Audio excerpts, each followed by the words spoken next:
अझहाच्या पार्श्वभूमीवर शहरात शांतता, सौहार्द आणि स्वच्छता कायम राखण्यासाठी जमियत उलेमा जिल्हा नागपूर तर्फे मोमीनपुरा येथील कार्यालयात महत्त्वपूर्ण बैठक आयोजित करण्यात आली। या बैठकीत जमियत उलेमाचे जिल्हाध्यक्ष मुफ्ती मोहम्मद साबिर यांनी केंद्र सरकारने गायला राष्ट्रीय पशु घोषित करण्याची मागणी केली। मुफ्ती मोहम्मद साबिर म्हणाले की देशातील बहुसंख्य समाज गायला केवळ पवित्र मानत नाही, तर तिला मातेचा दर्जा देतो। अशा परिस्थितीत सरकार गायला राष्ट्रीय पशु घोषित करण्यापासून का दूर राहत आहे, हे समजण्यापलीकडचे असल्याचे त्यांनी सांगितले। गायच्या नावावर होणाऱ्या मॉब लिंचिंग, निरपराध नागरिकांच्या हत्या आणि द्वेषाच्या राजकारणाला आळा बसण्यासाठी हा निर्णय महत्त्वाचा ठरेल, असेही त्यांनी नमूद केले। यामुळे समाजात बंधुभाव आणि सौहार्द वाढण्यास मदत होईल, असा विश्वास त्यांनी व्यक्त केला। बैठकीत महासचिव अतीक कुरेशी यांनी मुस्लिम समाजाला ईद उल अझहाच्या काळात स्वच्छतेची विशेष काळजी घेण्याचे आवाहन केले। तसेच नागपूर महानगरपालिकेचे अधिकारी आणि कर्मचाऱ्यांना सहकार्य करण्याचे आवाहनही करण्यात आले। आरोग्य विभागाने आपली जबाबदारी प्रभावीपणे पार पाडावी, सफाई कर्मचाऱ्यांची संख्या वाढवावी आणि कचरा संकलन केंद्रांची दिवसातून 2 वेळा स्वच्छता करावी, अशी मागणी त्यांनी केली।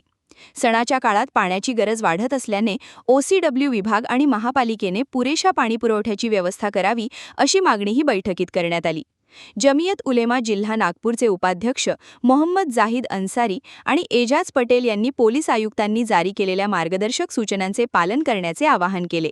तर जमियत उलेमा महाराष्ट्राचे माजी अध्यक्ष हाफिज मसूद यांनी मौलाना सय्यद अरशद मदनी यांनी मांडलेल्या गायला राष्ट्रीय पशु घोषित करण्याच्या मागणीला नागपूर आणि कामठीतील नागरिकांनी पाठिंबा द्यावा, असे सांगितले। क्या हुआ बहू? माँ, पाइल्स की बहुत तकलीफ हो रही है। तो तुम गुदरोग सर्जन के पास क्यों नहीं गई? देखो, जैसे हार्ट के लिए हार्ट स्पेशलिस्ट, ब्रेन के लिए ब्रेन स्पेशलिस्ट, तो पाइल्स के लिए पाइल स्पेशलिस्ट क्यों नहीं? स्त्री हो या पुरुष, टॉयलेट में तकलीफ केवल पाइल्स ही नहीं, और भी कई प्रकार के गुदरोग तथा कैंसर भी हो सकता है। इसीलिए इसकी प्रत्यक्ष जांच जरूरी है। ठीक है माँ, पर जांच के लिए हम जाएंगे कहाँ? वही काले आयुर्वेदिक पाइल्स हॉस्पिटल में। लेकिन माँ, प्रेगनेंसी में पाइल्स की दवाइयाँ? प्रेगनेंसी में आयुर्वेदिक दवाइयाँ सुरक्षित होती है। जनहित में जारी काले आयुर्वेदिक पाइल्स हॉस्पिटल, औषधि चिकित्सा तथा सर्जरी ट्रीटमेंट उपलब्ध। हमारा पता उमरेड रोड, दिघौरी बस स्टॉप के पास, नागपुर। अधिक जानकारी के लिए वेबसाइट पर जाएं kalepileshhospital.com।